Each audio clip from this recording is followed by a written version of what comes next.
At DKP & Co Chartered Accountants, we are more than just accountants. We are business advisors, taxation consultants, and strategists that specialise in setting up businesses. We understand the client and give them the very best customised advice and strategies to achieve their goals. Visit our website, dkpco.com.au, or give us a call today on 03 9023 9370. Fast, proactive, personal. That's DKP & Co Chartered Accountants. Since 1998, Lanco Group has been providing superior civil engineering solutions and advice to developers, local government and service authorities across Australia. Lanco Group is known for delivering sustainable, efficient solutions. By working closely with clients, Lanco Group is able to meet the complex infrastructure requirements for residential, commercial and industrial developments on time, on budget. Find out more at lancogroup.com.au. Lanco Group, your business partner for engineering solutions. Ever wanted a career in football? At the Global Institute of Sport, you can now study a master's degree in football business or football coaching and analysis right here in Australia. GIS is the largest provider of sports degrees in the UK, with campuses at Wembley and Etihad Stadium. Learn online with unique access to the iconic MCG and a big-hitting Australian industry network. Be one of the first Australians to get a football master's degree and join GIS's global network of football leaders. Apply now to start in February 2023. Learn more at gis.sport/FNR. That's gis.sport/FNR. Victory looking to build. Barbarouses is quick. Is he in behind top or Stanley? It doesn't matter! Costa Barbarouses! Wow! Like a salmon, a spawning salmon. And Diamante again! Oh, he's done it!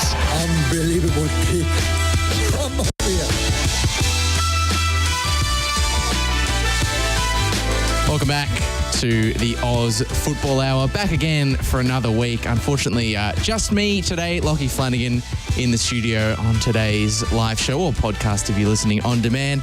Was hoped to be joined by Jason Goldsmith, as I always am, but unfortunately a late workplace injury sees him out. So just me flying solo today. I'm 100% fit and ready. That's wrong information, Lachie. Okay, well, I stand corrected. It turns out that this gentleman sitting next to me right now is actually okay. Jason, not Ollie, both ready to play. And it's good to have you. It's good to have you. Good. Sorry that I tried to erase your existence from the show. It's good to be here. It's good to be here. It's I think football excitement levels are starting to build. We got the Men's World Cup coming up, and of course the draw for the Women's World Cup. 3 rounds of the A-League, couple of undefeated teams. It's starting to ramp up a little bit. Access all areas has been fantastic. I think it's let's talk. We started this sort of season of the Oz Football Hour on a few negatives, but the positives are starting to, outweigh it. It's been fantastic. They are. It's not all rosy, but I think green shoots. I think there's a lot of cause for optimism. Yes, correct. Is what we're seeing. As there was, I think. Shall we start on the juiciest part first? Like yes. a child trying to eat a dinner. You want to eat the steak first, and the salad comes later. The salad will be sort of, Perth Glory, Central Coast Mariners. That's it. But you don't get dessert until you've had your exactly. salad. Yep. Let's start with the big juicy steak, and it was the Melbourne Derby. And the reason there were was cause for optimism in this game, of course, was a sellout, or announced as a sellout, the public allocation of tickets. And while it wasn't quite an 100% full AAMI Park, that I think everyone was perhaps expecting, still a crowd of 20,000, a rip-snorting atmosphere from both sets of fans. We saw victory given the chant lines of Stand By Me with no music, which was nice. As someone who was there, it was good. But despite their vociferous North End being in attendance, didn't get their desired result. Melbourne City, again, sort of managing to get through and reclaim their place on the summit of the A-League men's table, staying perfect with a 2-0 win. What did you make of the game, Jason? Yeah, I think the red card and the missed opportunities from Josh Brillante didn't really help Victory's cause. Amazing atmosphere, amazing crowd. It's what we want. It's the Saturday night TV game. It's exactly what they were hoping for. Just on that, so that's Victory's largest crowd for the season, or better crowd than last season. Sydney FC had better home crowds already, as in a higher home crowd than last season as well. So things are looking up. There's some crowds have been down and people like to focus on those, but let's focus on that. Round 3. Sydney, Adelaide, I think, was somewhere in the vicinity of 16,000 as well. And I think we were both discussing, I can't remember whether it was on air or off air, but if it was on air, you're welcome to fact check this. I think we were talking about what's a good crowd for Sydney, and I think you said something in the vicinity of 15,000, and they cleared that bar. So that's great. But even the Brisbane Roar have got 9,000 for one of the games, which is better than what they had all of last season, which is exciting. But back to the Melbourne Derby. I'm disappointed that it's still called the Melbourne Derby. I was hoping that the Mel Classico was going to take off at some stage, but that seems to have died in terms of in the vernacular. I didn't even know that was a contender for. I think it should be the name. The Mel Classico would be perfect. The penalty against Nani didn't help. Was clearly there, stood on his foot. Some great team play from Melbourne City.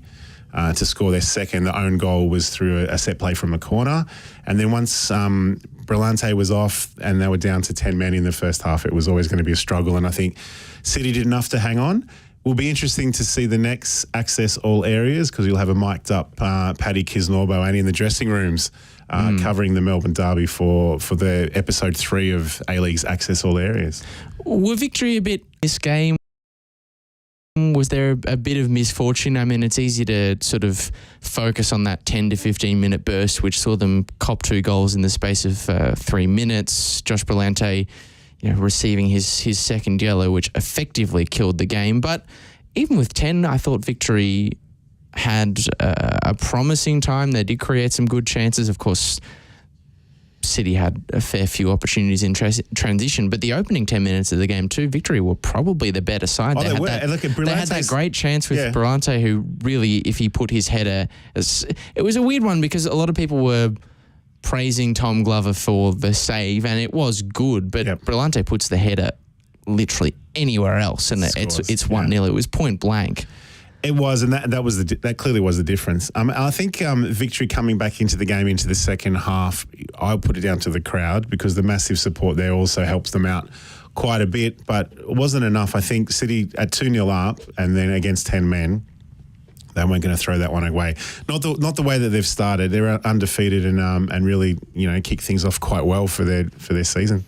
Exactly. I feel like ultimately Victory on the balance of the play were probably better. Like they sort of created more chances, but part of that was because City were allowing them to have that control in the second half as they looked to sort of kill the game. And to be honest, on the break, it very easily could have been 4 or 5-0 in favour of City if they had have taken a few more of those chances. But ultimately, the key moments in this game, I just think City handled themselves better. They had a better management of those important moments, and that basically allowed them to generate a stranglehold. And the other talking point was, we spoke last week, Marco Tilio. So Tilio starts for City thanks to Gamulka's red card and comes on. Now, how did you find his game? For me, he's super rusty, and he had a couple of opportunities that if he puts away, we're talking Socceroos stuff again. So hopefully he gets to start next week. Well, how did you see him? Well, week to week, his Socceroos chances take a bump, just for no other reason than actually making it through a full game, as opposed to getting a handful of minutes or none at all. But I thought he was probably, if I had to put it out of 10, I'd say he was a 6.5. He was a 7. Okay, was he a standout in the game? No, not really. Did he have a few nice moments? Yeah, absolutely. Yeah, a couple of nice moments, and your mate Arnie in the crowd helps as well, I guess, in terms of I wonder if maybe, again, we don't know what Graham Arnold is judging making his assessments based on, but a lot of something that people have spoken a lot about with respect to Tilio has been that sort of taking of chances, particularly after that big miss in the New Zealand game. And then he had a big chance against Western United that he should have scored when he came off the bench in that fixture. And I think maybe in that regard he didn't do a lot to move the needle, because he did have some great chances that again he wasn't able to put away. So if that's something that's on Graham Arnold's mind, then maybe it hasn't done him that much of a help. But the fact that he's getting into those positions and scything through people, I still think is pretty good. And if there is a rustiness element, if he starts again next week, which I don't see PK necessarily changing a winning team, but for potentially Scott Jamieson, he's only going to build from here, I think. Yeah, agree. So look, if he's getting match fit and he's running in the right lines and it's just the touch that's eluding him at the moment, then 90 minutes on the CV looks a lot better than 3. So absolutely. And City got Phoenix at home coming Sunday, up. 5 p.m. Yeah, so hopefully that's another chance for Tilio to put his case forward. Because we need and we want genuine X-factor type players knocking on the door, really, don't we? So let's hope he gets some more minutes. We'll definitely touch on a few more of those players who are in contention for that X-factor slot lately. Maybe a last point on this game. He's someone whose name has come up. He was late out for this fixture. I think it was a groin strain or something that might have been troubling him during the week, and just didn't get up with a late-minute fitness test. Of course, City captain Scott Jamieson, who didn't feature in this game. He did feature in my interpretation of the game because the Melbourne City players box was right next to where I was, and so Jamo was standing up the whole time, and I could see his silhouette reacting to every single moment. And a lot of the time, hear his reaction. So I reckon he strikes me as the type of guy that would feel every kick on the sidelines. Passionate. That's for sure. But he didn't feature in this game. The fact that it's a late fitness test suggests to you that he's still pretty close to being ready to play, being able to play, and he is also the captain. So you're expecting him to come back this week. If not this week, then possibly the next. But it's hard for it. It does feel as though it will be hard for him to crack this 11, because Jordan Boss, I thought, playing his direct position or his normal position was brilliant in this game. An exquisite two-way performance. He kept Nani very quiet, but was also able to deliver in an attacking sense. He was another person who had a great opportunity to add City's third in the final stanza of the game. Callum Talbot, I mean, both of the young City fullbacks were really, really good. Talbot, I think, has been solid all season, and the position that Scott Jamieson has been playing to start this year with a couple of absentees has been the centre of defence, where we saw Curtis Good thrown out of the frying pan into the fire, asked to play a full 90 minutes on his return, and did a pretty good job. So it's hard to see. It's an excellent point you raise, because if you've got a guy that's that passionate and leads the team as he has done for a long time, but you want I want the A-League men to be a development league, so we see someone like Nathaniel Atkinson play in fullback and then go overseas to Scotland, and now Jordan Boss. We want that to happen as well. So, but Patrick Kinobo isn't a development coach. No, he's not. He told us he's not the Socceroos coach. Well, neither's Arnie. He was never. This is not a development league, but I see it as such. I know, but Patrick Kinobo would probably look at it and say, "Well, it's not my job. Maybe there's, I've got to have my captain playing." I don't know. But where does he go? What position does he take? Like, that's the thing, right? You'd want to keep going with Boss. I would anyway, and maybe see. What does Patrick Kinobo? I guess is the question I'm asking. I don't know. Well, there's something to pose to him. I'm not sure, but City looking quite ominous at the moment. I think undefeated on top, and pretty handy to have those kind of questions that you can't find a spot for your caps, and it's pretty good space to be in. And definitely not the only positional or selection headache that Patrick Kinobo is going to have. His tendency is to reward the 11 that gives him results, but Gamulka missed because of suspension.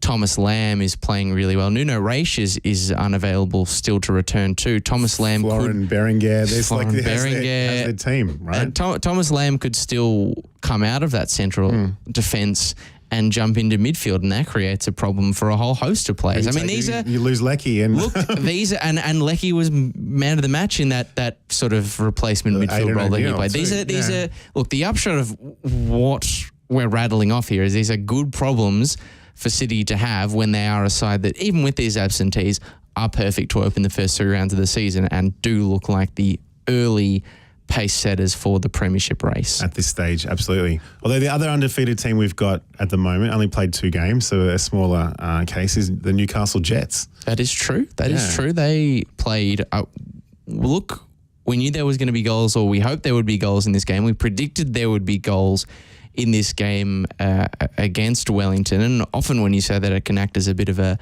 curse, but no, not at all. Newcastle Jets 3-1 winners over the Wellington Phoenix. I thought that was quite an entertaining game, Jason. It really was. First half especially, or that's where all the goals came in the first half. So we had everything, Jets scoring some crackers early, Phoenix getting back to 2-1 late in that first half, and then Trent Bahaja scoring just before half time. He did Trent Bahaja things in the second half from memory, I think, and missed quite a simple chance. But some cracking goals and a decent start for Newcastle. They can't really complain. And 2-0, it's amazing. So good on them. Yeah, two of the goal of the week contenders from this round were both from just this game. I mean, that strike from... Which one was your favourite one? Well, the replacement Becker, or what is it? It feels unfair to call him Becker 2. Yeah. Datsmelia, is that how you pronounce it? Becker Datsmelia. I mean, his goal was brilliant. Bojidar Krajev's opening showing for the Phoenix was good as they look to get back into the game, but Datsmelia that was probably the goal of the weekend for me. But it felt like Newcastle, they're perfect, but I don't think in either game they've been at. I mean, the record is perfect, but I don't think in either game they have been at their best. In fact, this week it kind of felt like Newcastle.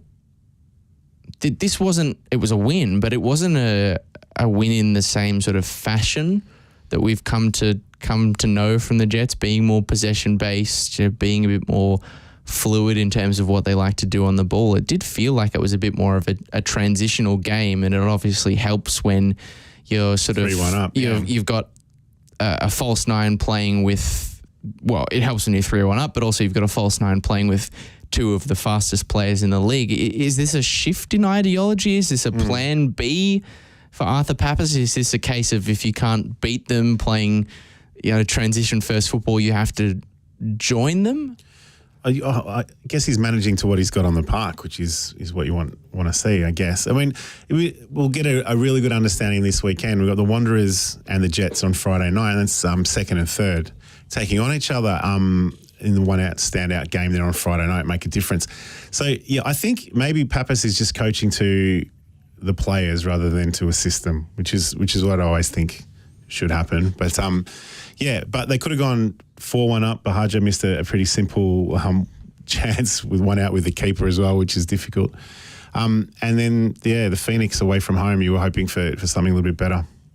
You were a little bit. I think you're right though. That game against Wanderers will be compelling viewing from a Newcastle perspective as to how do they adjust that sort of tactical setup. The more transition-heavy approach helped them in this game. It's basically what guided them to a win, but the Wanderers are already inside the opening 3 rounds of the season, one of, if not, well, I think City would have to take the cake as being the best defensively organised, and they've got the sort of runs on the board in that regard. But Wanderers have been pretty comfortable so far. We'll get to their draw with Brisbane very shortly. But it's a team we're trying to manipulate the play of the game as the Jets did in this fixture against Wellington is going to be a little bit harder. They're not as easy as a team to find gaps through, even on the break. They might have to adjust. Maybe this is the week where we find out that they're actually switching up and it's a more horses for courses tactical approach, and they might go back to that sort of, I don't want to say the old way of Jets playing, but that sort of style that we've come used to seeing from them under Arthur Papas. It's going to be really interesting to see how they adjust and shift their approach to accommodate what the Wanderers bring to the table, who, for all the time I've spent praising their defensive solidity inside the opening few weeks, did, concede a goal on the weekend from Charlie Austin, who got off the mark in a 1-1 draw at Combank Stadium. So, yeah, your man Joe Knowles providing the assist there as well for Charlie. So, finally, he missed a gilt-edged chance in the first half.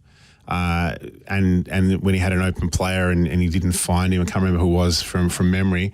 And at 1-0 down, he managed to score in the second half from a Joe Knowles cross. So, Charlie Austin, we talked about this last week prior to the A-League access all areas. And I think it's a good chance to bring it up. We're thinking, like, how are they going to make the documentary about Charlie Austin when the game that they focused on was the game against Melbourne City when he didn't even get the ball and couldn't touch it? Well, we found out how they were going to make the documentary of it when they showed that halftime bust-up. What did you make of the access all areas? Well, it eased a lot of my...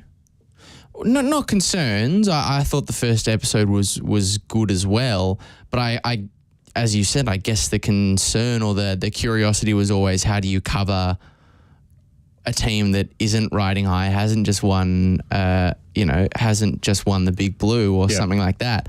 And I think they did a very good job of it. I think it helped that they have someone who is clearly such a character and such a tremendous media performer and has such an incredible story like Charlie Austin, but they got the juicy bits of the loss, and they showed that frustration, and it did make for really compelling viewing. Often the struggle is a more captivating narrative for the neutral viewer than the success. I know. Story. So we've had Nani, we've had Charlie Austin, and we're going to get Kis Normo winning a Melbourne Derby. I won't say Mel Classico. I'm trying to make it work, but the numbers are off the chart for this access all areas in terms of the YouTube views and the keep up views and the rest of it, like more so than the actual games. So hats off to the A-League men for this in terms of promoting our sport to people that may not be watching the sport, because that is some compelling viewing. If you follow any other sport and you want to see a dressing room bust up like we saw Connor Chapman and Charlie Austin, it's fantastic. So that whole drive to survive approach is something to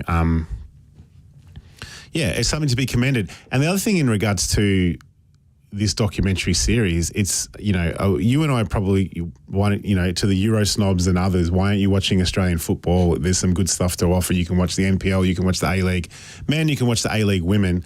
This, I think, might be the thing that you introduce Euro snobs to as well. Because this is, Nani, someone's known, Charlie Austin, someone that's known. So that's your little intro into the Australian game, and you're watching 25 minutes of a documentary style, and so far they haven't missed. I was really impressed.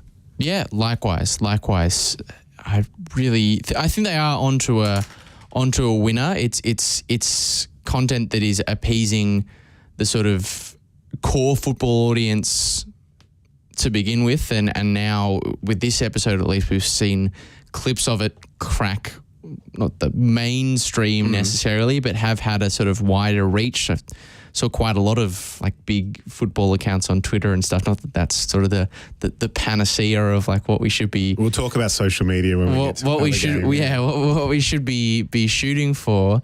But I still think that's a really promising sign, and we have been a very sanitized, outward-facing media presence. I think the A-League in the way that the players and the teams have been presented, because we're sort of wanting to shield away from criticism. But I think this series so far is doing a great job of breaking down that barrier, because a lot of people don't invest in a sport or a team, or they don't have a connection to a team. They have a specific reason to invest in something, and sometimes just representing a geographical area or something like that is not enough. But having a player that you really care about, someone you find interesting, someone that you'll follow not just when they're at that club, but when they go to other clubs, is a really, really big deal. And Charlie Austin is someone who is definitely like that. This point of difference, though, I just hope the momentum stays where it's going to be tough for them. They'll be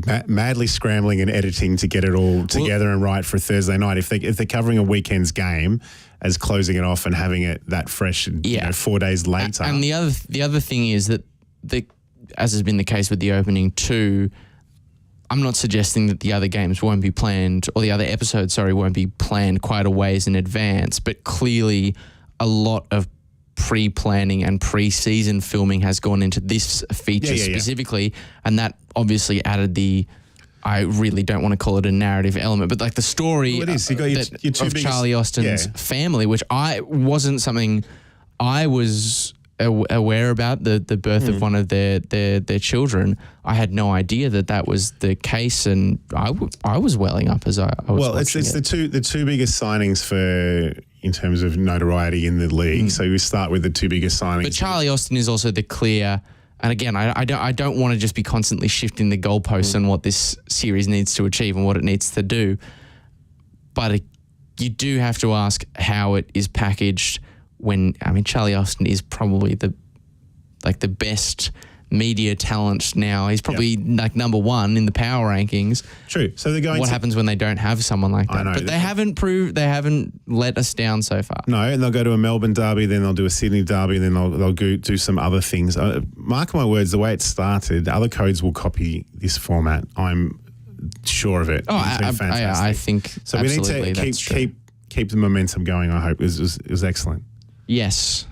Well, we haven't spoken too much about the actual game. How do you feel if you're the Wanderers coming away from this one? Sullivan Krupic obviously getting his name on the score sheet again. I'm still not totally altogether convinced by him as a player, but yet he has 2 goals inside the opening 3 weeks. I think it's a lost opportunity, given how the Raw played the week before in the game we just talked about, for them not to win at home and just to get the 1 point and a 1-1 draw. There's a missed opportunity for the Wanderers. They'll need to get that back against Newcastle this week, but I just thought it was an opportunity gone missing.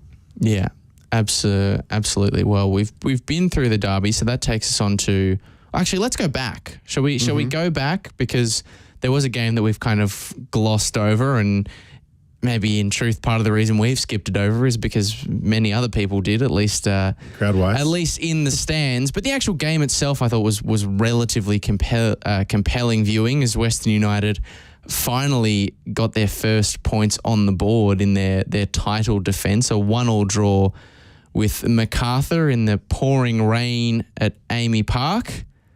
It was an interesting game. MacArthur were, I don't think at any point really the best side in this one, or created the best chances, or really wanted to necessarily. Perhaps that was a gamble on Western United's lack of finishing inside the opening couple of rounds, ability to put the ball in the back of the net. And if that was the case, well, it worked quite well for a long time, because I think United did have the buck of the possession. They had more chances than their opponents, but it was MacArthur who took the lead from a set piece, courtesy of Matt Miller, who I'm sure had all, I think, not 9, he's 1 of 9. So 8 siblings plus mum and dad. There's like 10 in attendance. They made up a pretty big total of the final crowd in the end. Look, people are talking about the crowd. Let's be honest. We've got 2 expansion clubs coming through some very difficult COVID years, playing at a large stadium that's probably too big for their supporter base. So it was never going to be a huge crowd going to this game. But is that a bit? Some people might say that that's going a bit easy on them. These were the teams that were their bids that were accepted, and you say that the stadium's not quite big enough for their fan bases, but there are NPL venues that are not big enough for these fan bases. They're choosing to play.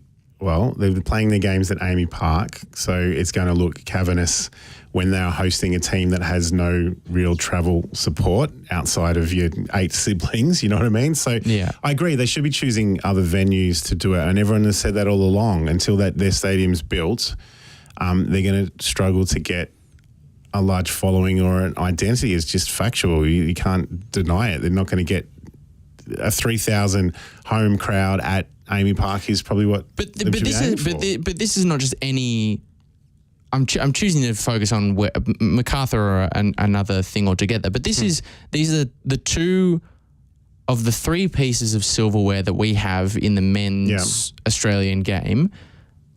Two of the holders were playing in this game, and the crowd doesn't edge more than 3,000 people. I know the weather wasn't great. I know they're not playing in their true catchment area, but like this is not just like some obscure mid-table team or like a team playing the NPL. This is the reigning A-League champions in the pinnacle competition of football in the state. That's not getting your neutrals to the game, I don't think. There's no... But we're into their fourth season. I guess the question is, what can they do? Is a true move to the West going to be this sort of panacea, this cure-all? Well, I want it to be. I think we all want it to be, and to do that. So a 10,000, 15,000, well, even 10,000 seat stadium in the West gets their chance to build into that local area and get some momentum. Yeah, and look, I'm not accusing the people who are at Western United not trying or not making enough effort. I know a lot of them, and I know how passionate they are about making that club be a success, as much of a success off the pitch as it has been on the pitch. Yeah. But at the same time, for as many sort of, I think, positive things that we've had come out of the opening few rounds of the season, ultimately any organisation, any competition is only as strong as its weakest links, and off the pitch, those signs are not great. No, they're not. I mean, Diamanti back on the pitch is a good thing. Hopefully his old legs change. He's one person that gets you through the gates as a neutral, or he was when he started. So whether his old legs can continue to go around and provide the same form that saw him win a Johnny Warren medal, that's probably something that can get some bums on seats. But it's going to be a difficult slog for them. We know that. But anyway, would they have taken positive signs out of this game? Again, they're last on the table still. Well, a point is great. But they created a lot of. They probably created more chances in this game than they did through the previous two combined. Is that more of a case of MacArthur not being as strong as the opponents I've faced? I don't necessarily think that's... I don't know. It's just, we need a few more games to work that out, I reckon. To work that out. I'm not sure that we necessarily learnt an awful lot about either of these teams. MacArthur are going to be a side who relatively well-structured defensively. They're going to try and let their sort of star-studded front three, who didn't really fire in this game, I think it's fair to say. Daniel Arzani had a couple of good chances, but not really much more than that. I don't think there was ever consistent brilliance. Of course, they were missing Ulysses Davila, who's a big part of that attacking, output. Daniel De Silva obviously played a bit deeper in this game, although I think he did a very good job of doing that. But they are going to ask those front three to do the job. And sometimes if those front three aren't clicking in a game, if one of them is not at their best, it's not always going to work. Meanwhile, Western United continue, even though they did get their point, will continue to struggle without Alex Prijovic, because even now that they're getting those chances and getting some good looks on goal, which they did, no one's putting them away as reliably as they need them to. So I'm not sure we learnt on or off the pitch a massive deal about either of those two sides. But either way, it's a good result for Western to at least be off the ground. True, and they take on the Mariners this week away, both of them with 1 point for the season so far. So it becomes a must-win for both clubs at this early stage of the season. Yeah, and correct me if I'm wrong, but last time those two sides played each other, I think the Mariners won. I think Garen Quall might have scored the... Was that in Ballarat?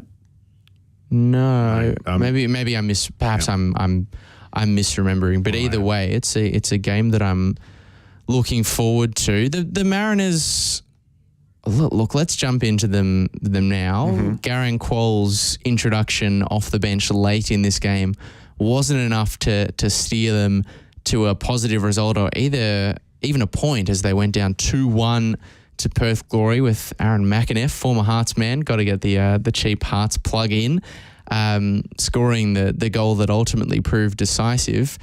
Mariners not at their best in this game at all. They struggled to get a foothold back into the contest. So where was the Perth Glory striker? Was that? Bruno Fornaroli. No, he wasn't playing. Yeah. Well, let's touch on that before we get into it. I agree with you. Mariners were very, very poor. But they still had a chance to bring it back in. In the dying stages, they were throwing everything at the Glory to get an equaliser. Even, we got Vukovic running up the field at a couple of corners as well to try and score and get them at least a draw and a point back. But yeah, the talking point of the whole game, it even came through in the coverage, was Perth Glory posted their lineup on Instagram and said Fornaroli's not playing because he's injured. But in fact, he replied and said, I'm 100% fit and ready to play. In perfect English too, which is great.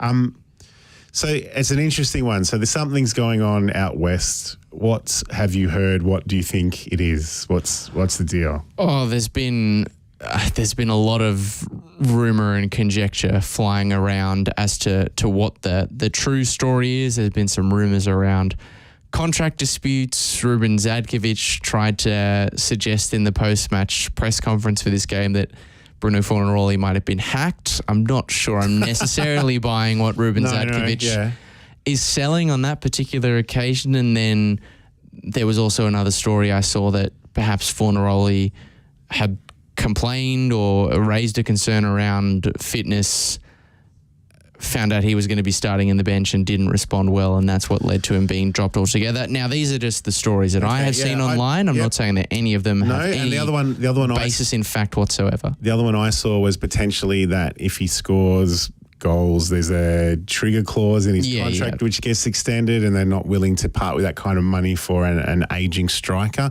But it's interesting because we remember him being frozen out of Warren Joyce's Melbourne City due to skin folds and that kind of thing, and he refused to play him, and he got to the stage where he missed almost an entire season before he went to the Glory. This is round 3. Are we going to see the same thing happen again? I mean, this is a guy whose form at Perth Glory last year got him an international call-up for his adopted homeland of Australia. He's pretty much Uruguayan, I don't even think it's, other than some of the young talents who came through, I think it's fair to say that Bruno Fornaroli was about the only positive in for the Glory season last year. The only shining light was, well, we may be rubbish, but we've got a guy that's made it through to the national team. He's going to try and score a goal against Japan and get automatic qualification. Like, that's an amazing story. But then you got him. It appears that he might be frozen out again, and that's disappointing. Well, it hasn't done his Socceroos hopes any or his any Glory benefit. hopes. That's I think posting on that doesn't have done his Glory hopes any good either. And he's scores amazing goals. His highlight reel is second to none in this competition, and it would be such a sad way to end his time there. I'm sure as an Australian citizen, he will get a lifeline in the A-League somewhere else because you're not taking a visa spot anymore. I mean, that was kind of quite cynically my first thought around all of this is like, who will take him? Yeah, which A-League men's team could use a striker? I was almost thinking, the Mariners, if Paul Ayongo isn't really working out quite as well as Marco Orenia, I could see a really good tandem because they're both strikers who I think get a lot of credit for their goal scoring exploits, but are also really good at bringing others into play. Jason Cummings and Bruno Fornaroli. I mean, what a front two! Yeah, a front two that could go would to Qatar. That's a front two that could go to Qatar. That could be potentially. Yeah, if only Graham Arnold was committed to playing 4-4-2, we might have a chance of seeing something like that. But that kind of was my first thought: is where else could he land? I don't know what's happened in this situation. I don't know what will happen. I mean, I think it's not unfair or unreasonable to assume that we might not see Bruno Fornaroli don the purple of the Mariners again. The glory, yeah. Sorry, of the glory again. That's not. I think that's definitely within the realms of possibility, but it's also not a great look. And I was someone who was very much on the side, an advocate of Bruno Fornaroli, opposed to this cruel regime that Warren Joyce and Warren Moon was running against him at the time. But when you're running into an issue at both clubs, it's hard to see. It feels like quite a coincidence to be the victim of unfortunate, unkind circumstances at two separate entities. Look, in the A-League, it very much could be true. Mm-hmm. You could just be a victim of bad management at two separate clubs. But it's hard, I think, for a lot of people on the outside looking in to see it that way. And you can't help but wonder if someone else who's thinking about taking a punt on Fornaroli, whether or not they might see it in that way as well. Just having a quick scan as well, Lachie. So Perth Glory aren't at home until after the World Cup. Yeah. So they. Oh, and we haven't even. We're talking about the individual. We haven't even mentioned the fact that this is really the last thing Perth needs is more disappointment, more frustration, more controversy, and losing a star striker in seemingly such acrimonious circumstances isn't doing anything to help that. And we should be talking about them winning because no one tipped them to beat the Mariners over there. They're quite under strength squad and size, and they got their first 3 points on the board. So they're going to struggle a lot. But good on them. They knocked off the Mariners. So a great start. We'll see how they go into next week. Did this game take any? Did Jason Cummings take a hit? His Socceroos ambition? Did Garen Quoll's Socceroos ambitions take a hit? Quoll wasn't great. I didn't think Quoll was great myself, but I didn't watch it closely enough with my eyes on the World Cup. To be honest, I can't give you an answer on that. I don't think Cummings has to score every week for him to come into calculations. Well, so, I mean, that's fair, but I guess some people would say that he's so much on the edge of the frame that he should. Okay. I mean, he did get a kind of quasi-semi assist for the opener from Sam Silvera because it was him who cut the ball back. Much to my disappointment as a fantasy owner of Jason Cummings, my fantasy captain this week. To be fair, still made the right call changing the captain because it was on Nani. He got -2. So still a better choice than what I originally had previously. That's running some pretty poor defence for my fantasy team. I should be probably thinking about relegation rather than who's the captain, or resignation even. But he did get that cutback. It wasn't given to him as an assist because I think it came off Paul Ayongo on its way back to Sam Silvera. But that was clearly where he was intending the pass to go anyway. That was his vision to create that, and that does speak to what he offers as a Socceroos striker in a way that probably some of the options can't do necessarily. I think you can see from the opening few rounds that Jamie McLaren is working on that side of his game, trying to do that a little bit more, but he's just not as good, I think, as versatile as Cummings is in that particular regard. But yeah, Garen Quoll's kind of the concerning one. He's got so much of the hype around him. His role, if he is to be included in the Socceroos, will be as an impact sub. He came in to this game, didn't really make much of an impact. He had one shot that was blocked, didn't really create an awful lot. Perhaps that's a greater symptom of the Mariners' dysfunction in this game as much as anything The Mariners else. are very poor, and Quoll as an impact sub has been an impact sub in most of the games that he's played. You know, this is probably one of the very few where he hasn't been that impact sub. You know, he doesn't have a large professional CV to show anyone in regards to what he's done. So I don't think that's hurt his chances, but he'll need a couple more games leading into the squad to actually do a couple of things to get a spot there, I reckon. Yeah. It's just kind of nice to know that he's human, I guess. Like he doesn't have to score with every single he's first failed. touch. Yeah, that's right. He's failed once, so we can't. He actually write him off too much. it's possible for him to have a bad game. There's hope for the rest of us who have put in a poor showing. Look, before. he might be our one and only Premier League guy. And also, if this was the English media, if we were TalkSport or some equivalent station, we'd be like, his head's already on the plane. His head's at St James's Park. That's why he's not performing. You know, he's already on the way out. That's why he's got one foot out the door, and that's why he's not putting in. But last game of the round that we'll talk about, we probably saved the best till last. Probably the best game of the round, yeah. In front of 16,000 fans, which is a great tally at the rejuvenated home Allianz Stadium. Sydney still waiting for the first win at that rejuvenated home as they played out a 2-2 draw with Adelaide United, which almost had everything you'd want in an A-League game. Like it was almost the perfect kind of A-League game. If you were to distill the essence of the A-League being an exciting but also imperfect competition into a single fixture, you probably get something that doesn't look a million miles away from this game because there were great goals. It was an entertaining spectacle. The Cove made a great noise.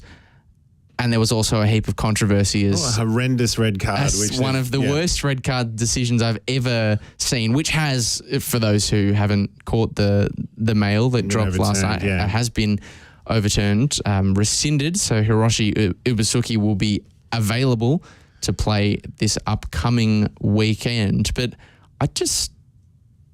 we don't want to spend too much time talking about the decision because it has now been overturned. Common sense has prevailed, I guess. But I was analysing this red card replay like the Zapruder film, and I could not really, other than the studs showing, come up with a justification as to not it being a red card, but how VAR looked at it and thought, yep, all good. No clear and obvious error. No need to call the Daniel Elder over to the monitor. He did go over to the monitor and kept it, didn't he? Did he? Yeah. No, I'm pretty sure. I must have missed that then. No. I'm pretty sure he went over and he went, no, it's still a red. Well, like everyone was going, it actually will be overturned, but it didn't happen. And then like you said, well, then I can even understand it even less. I know. That's why it just bamboozled everybody. But then you thought. Sydney FC are going to run over them and absolutely smash this game. I mean, they scored two goals in 5 minutes to take the lead back off Adelaide United in that second half. So, down to 10 men, they were 2-1 up for ages. And then against the run of play, Harry van der Sar against his old club scores the equaliser, 58th minute, and 2-2. And then we had some pretty great end-to-end football for the rest of the game, and probably one that Sydney having that man advantage for so long and having that 2-1 lead after they initially got that man advantage would probably be ruining the fact they didn't win this. Well, they've thrown away 3 points, I think, and not because they were the better side necessarily, but just because they had the man advantage for so long. Adelaide have pretty much hung on and got that Hail Mary 1 point at the end with that man advantage that missed out. It was quite telling with the post-game interview straight away that all were talking about the red card. Everyone was talking about it, both players, coaches. I think Craig Goodwin was the first one on the mic saying we need to get this right. Well, it ruins the spectacle, and we do know that Carl Viard is a manager who likes to focalise if there is a contentious call or a penalty to be dissected and analysed as opposed to what's actually happened on the pitch. We know he's someone who does like to, I wouldn't say court controversy, but does like to pay particular attention to those kind of things.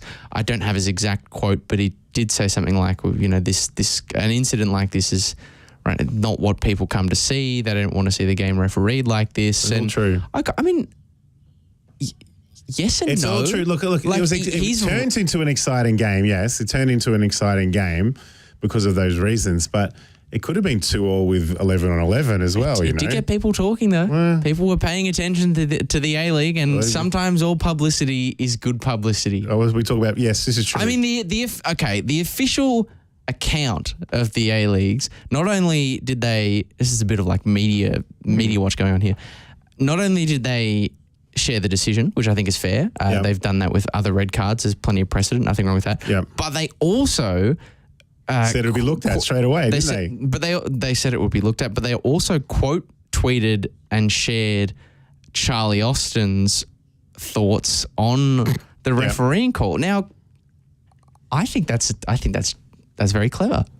You want the numbers up. You've got the conversation. You've got the discourse surrounding it. Why not strike while the iron is hot? And they did it in a slightly different way. So I think clearly the people who were working on promoting the league are thinking, yeah, it's a bad call, but it's giving us a boost. People are talking about us. And it got people hooked on what otherwise was a great game. yeah. Maybe you would say it could have been more, but for... No, but for I that agree it was a great game, but we need to get those decisions right. It's something as basic as that, I think, anyway. But, yeah, look, it was a fantastic round of football. The talking points, the red card, the social media, the access all areas. Let's see what round 4 has in store for us again. Yeah, should be exciting. And on that round 4, we don't know what the status of Adam Lafondra is in terms of the injury that saw him come off quite early in this game. Patrick Wood came on though, and I thought did a really good job. Adam Lafondra, I think, inside this new look front three approach with the wingers in McInally who like to cut inside and sort of be inverted. It looks like he's sort of been a bit lost, whereas Patrick Wood, who's a bit more of a physical, well, I want to say more of a physical presence, he's just taller, was doing, I think, a much better job of linking up with those two and getting that interplay right. I think he mounted a scoring as well. I think he mounted a really solid case for actually taking that starting spot. I think that's a good headache to have. I think the bad headache comes down the other end of the field for Sydney, where their defence with the absentees that they've got at the moment was again really poor. I mean, it was Red Sea defending really for the opening goal scored by Ryan Kiddo, because they just parted it. Honestly, you would have thought Ryan Kiddo was Moses. It just separated and through he went to score, in fairness, a very nice goal. But it just seems like there are good defenders there, but someone whose job it is to be the organiser, to get all those pieces functioning as a defensive unit is what they're missing. So an Alex Wilkinson or a Jack Rodwell returning into this side, they make a difference. They can't come soon enough. But Sydney FC have a history of looking after their older players, and their young guns tend to go other clubs. As we can see, Talbot and Neuenhausen and a few others, Bahaja and all these guys now getting runs and getting doing quite well for themselves at other clubs. So I would think that Alfie will get another go at it, proving his fitness. I agree with you. But if he misses a couple of weeks and Patrick Wood keeps that sort of thing up, I'm inclined to agree with you, but I think Patrick Wood will give a very strong account of himself, if not to start at that club, as you say, to maybe start at another. Yeah, well, it was a good week. It was on the whole, it was a good week. There were certainly more positives than there were disappointments. We'll probably save our quick-fire predictions to the end. In the meantime, we might head to a bit of a break, because the other thing we do have to talk about was the Women's World Cup draw finally coming through. An intriguing draw for the Matildas with some familiar faces. We're going to head to a little bit of a break, but on the other side of it, we're going to bring in Pokuah Frimpong to talk to us a bit more about what it all means. Ever wanted a career in football? At the Global Institute of Sport, you can now study a master's degree in football business or football coaching and analysis right here in Australia. GIS is the largest provider of sports degrees in the UK, with campuses at Wembley and Etihad Stadium. Learn online with unique access to the iconic MCG and a big-hitting Australian industry network. Be one of the first Australians to get a football master's degree and join GIS's global network of football leaders. Apply now to start in February 2023. Learn more at gis.sport/FNR. That's gis.sport/FNR. Are you looking to change your destiny in life? Be your own boss? Start your own business? If you are, you need people who understand your needs and are committed to helping you make it happen. At DKP & Co Chartered Accountants, we are more than just accountants. We are business advisors, taxation consultants, and strategists that specialise in setting up businesses. We understand the client and give them the very best customised advice and strategies to achieve their goals. Visit our website, dkpco.com.au, or give us a call today on 03 9023 9370. Fast, proactive, personal. That's DKP & Co Chartered Accountants. Ever wanted a career in football? At the Global Institute of Sport, you can now study a master's degree in football business or football football coaching and analysis right here in Australia. GIS is the largest provider of sports degrees in the UK, with campuses at Wembley and Etihad Stadium. Learn online with unique access to the iconic MCG and a big-hitting Australian industry network. Be one of the first Australians to get a football master's degree and join GIS's global network of football leaders. Apply now to start in February 2023. Learn more at gis.sport/FNR. That's gis.sport/FNR. Since 1998, Lanco Group has been providing superior civil engineering solutions and advice to developers, local government and service authorities across Australia. Lanco Group is known for delivering sustainable, efficient solutions. By working closely with clients, Lanco Group is able to meet the complex infrastructure requirements for residential, commercial and industrial developments on time, on budget. Find out more at lancogroup.com.au. Lanco Group, your business partner for engineering solutions. Ever wanted a career in football? At the Global Institute of Sport, you can now study a master's degree in football business or football coaching and analysis right here in Australia. GIS is the largest provider of sports degrees in the UK, with campuses at Wembley and Etihad Stadium. Learn online with unique access to the iconic MCG and a big-hitting Australian industry network.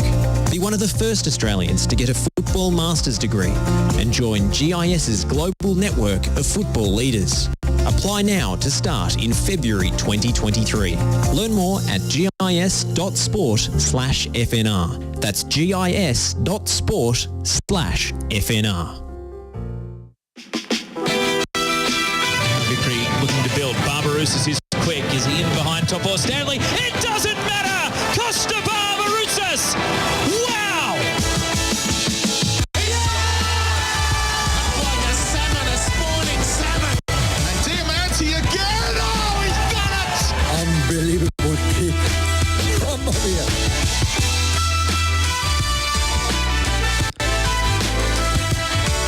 Great to have your company on the Oz Football Hour. We're here today for GIS, the Global Institute of Sport.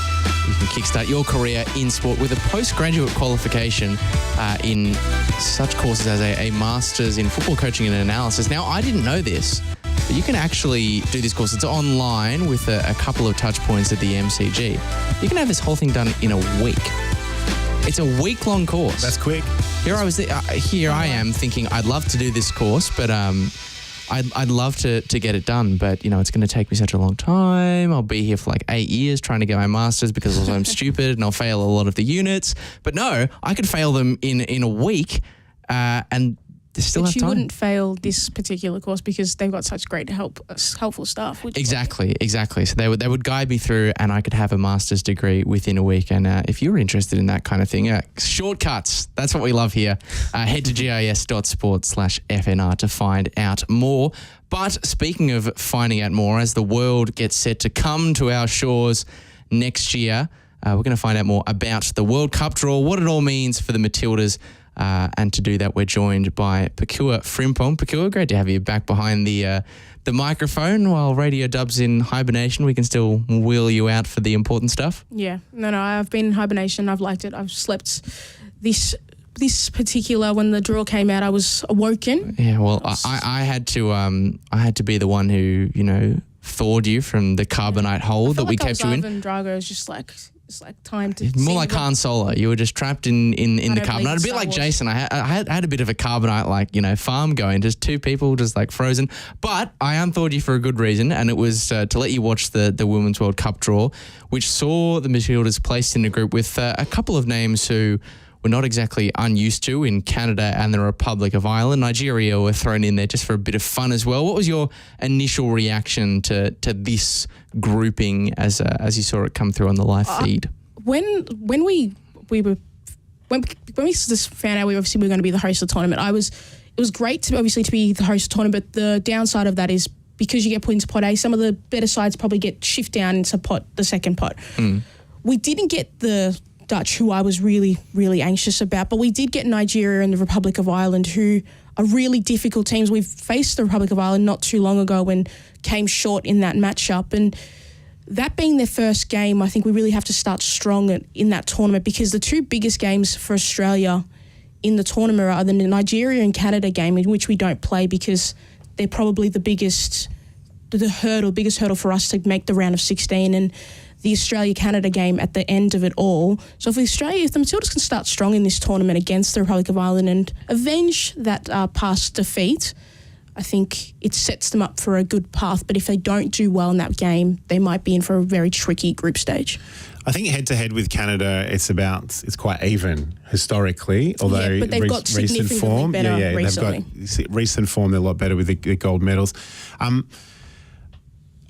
It's going to be difficult. The most difficult part I've found, I think we did at the start, was trying to work out what the stadium names are in the country when there's no sponsors allowed with FIFA tournaments. We need these sponsors. Yeah, where's Melbourne Rectangular Stadium? Do you guys know? But it has been Melbourne Rectangular Stadium for a minute. When you do look at Google, I have noticed that. It has. A quick snap poll question without notice: if you were going to change the name of Melbourne Rectangular Stadium, make it a bit more, I don't know, jazzy, what would you call it? Amy Park.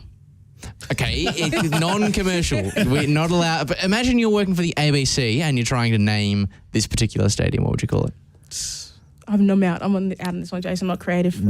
Stadium. Oh, that's nice. I like it. I like that, Jason. Because we've got a Melbourne Park, Yarra Park, MCG, all the rest of that. See, some people were trying to put forward Yarra Park with not realising that it's the name of the gardens that get used as the car park at the MCG. Be fine, but I guess we're trying to look at like Swan Street Stadium.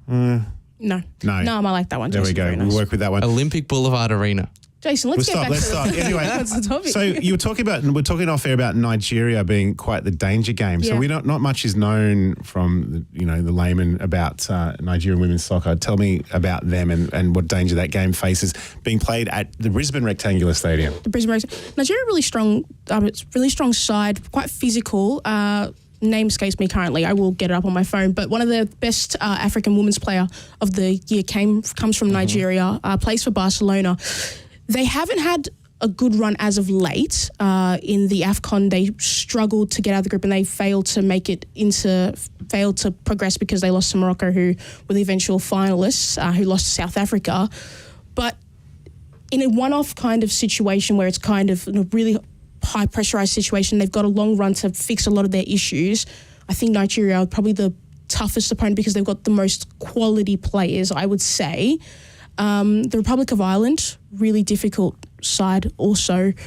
Katie McCabe plays for Arsenal, had a tremendous season, really carried her side as a captain to this tournament.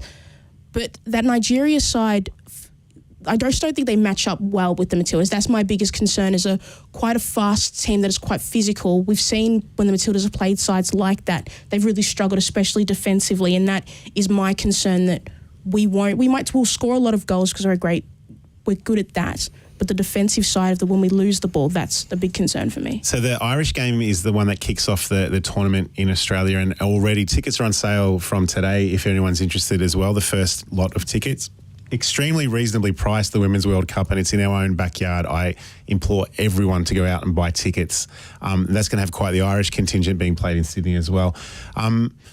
And all, from what I can gather and remember, all group games are played within the one country. Yes. So New Zealand will get the likes of the USA and the New Zealand, really, they got all the luck in. They got, good for them, obviously. Yeah. But they really got some of the more flashy fixtures, because I think we've got a lot of really great fun games, but maybe in terms of quality, they've got a big chunk. Who are those countries you're talking about? Are we talking about Netherlands? Yeah, the Netherlands and the United States game. That's probably the biggest game off the top of my head in terms of in the group stages, because those two sides have good history. In the last Women's World Cup, the final, the United States beat the Dutch, so that's going to be really exciting to start at the tournament. I think Sweden is also based in New Zealand as well, yeah. Well, the group's split across Australia and New Zealand. Is there, obviously most of our attention is going to be on the group that the Matildas are in. Is there another one that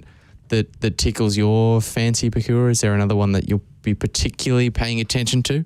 Well, Lachie, if you give me 2 seconds to bring the groups up on my phone. I'm gonna submit my own, and not for any other reason than just like pure fascination with this particular grouping of countries, and obviously Spain being a solid side. They've got that sort of interesting dynamic happening with this stoush that's happening between the coaching setup and some of the players. I think it was 15 players who are now no longer part of the setup. But Spain, Costa Rica, Zambia and Japan. It's just a great eclectic bunch of countries. I'm a huge fan. I'm probably looking forward to Group H with Germany, Morocco, who came second in AFCON recently, and then Korea as well, because they've got a lot of really quality players.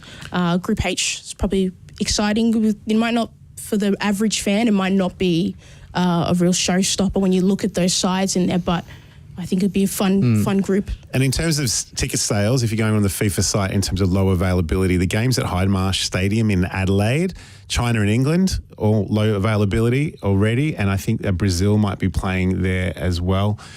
Brazil group's quite fun. Their first game is against Jamaica, is it? Yes, is it not? and last game, yeah. Last game. And they've got Bunny. I've got to forget her last name, but she plays for Man City. She was one of the top scorers in France before she made her move to Man City, and that's going to be really exciting. Was it Brazil, France, Jamaica, and a playoff winner All vibes, to be decided too? Yeah, absolutely. I'm looking best forward food, to maybe best food in that group. Yeah, going hopefully they got the food there. I'm was looking going to say, forward not to if the it's at tournament. Amy Yeah. Park. Sorry, Melbourne Rectangular. Melbourne Rectangular Stadium, of course. yes. So the Swan Street Superdome. That's my submission. Pokuah, a last one on this, just before we get to sort of wrap up the show. You talked about the danger, the hidden danger of some of these opponents in the Matildas group. Canada being the last fixture of the three, help or hindrance? I think it's great at the start when you don't have to think about that, because if you start with Canada and you were to lose, it's a lot of pressure. Yeah, it's like hanging over your head.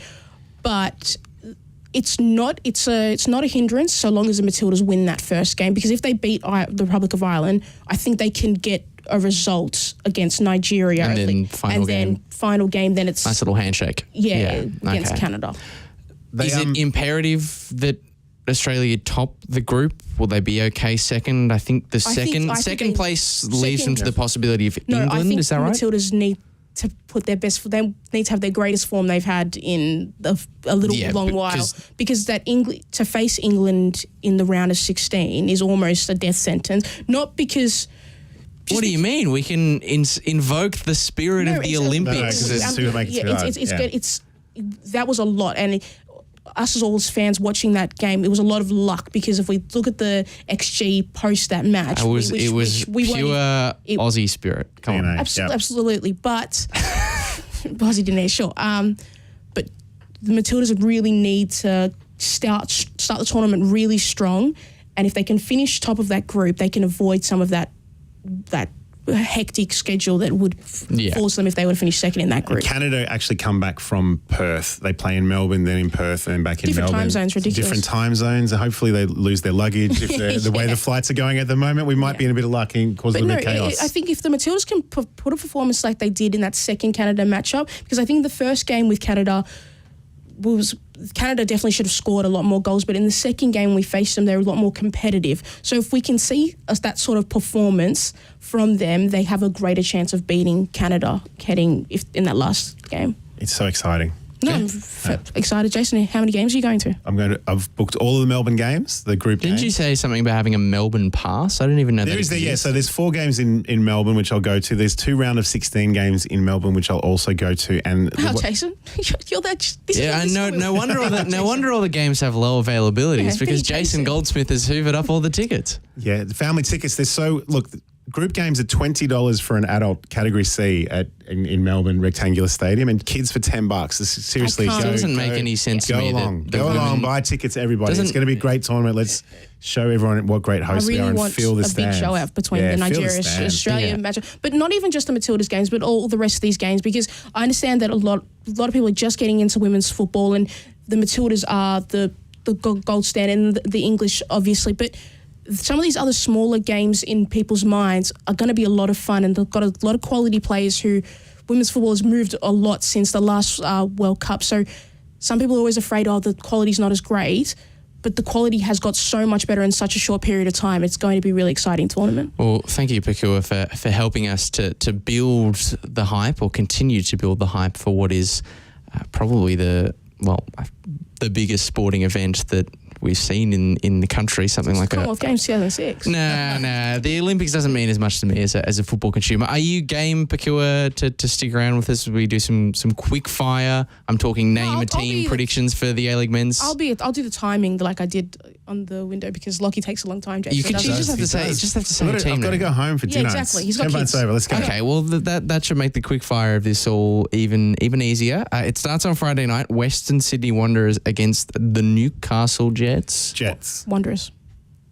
See, I do tank, don't I? I do take a bit longer. Draw. Okay. Brisbane Roar versus Melbourne Victory. Victory looking to return to winning ways as they travel to Queensland. Because I want Joe Knowles to do well. Brisbane Roar. Victory. See, that one was swift, but to be fair, easier prediction. Central Coast Mariners and Western United. The league's bottom two sides, just a point to their name respectively. Who adds to that tally? I'll go with the Mariners. Draw, but don't feel good about it. Macarthur, Sydney FC, Saturday night. Home game for Macarthur. Macarthur. I don't think this is hard, this one, personally. Macarthur. But again, don't feel great about it. Adelaide United, Perth Glory at Hindmarsh, 3 p.m. on a Sunday. That sounds like a nice afternoon if you live in South Australia. Jason, you go first on this one. I'm not Adelaide United. With Bruno, all the stuff with Bruno, I'll go with Adelaide as well. What do you mean? He's 100% fit and ready to play. He'll be back. He might be 98% fit. 99.999 recurring. Adelaide United. And then wrapping us up, Sunday 5 p.m, Melbourne City playing host to Wellington Phoenix. City. Yeah, City. Pretty easy one, I think, in the end. And that does wrap us up. That was a legitimate quick fire round of predictions. That was It's as not been quick. fire when you kept going. That was as quick as I've ever fired off my predictions. Good work, Lachie. But not my quickest wrap of the show. But yeah, thank you for joining us. If you missed any of it, make sure to head to your preferred podcast platform and you can catch the Oz Football Hour on demand if you search Football Nation Radio.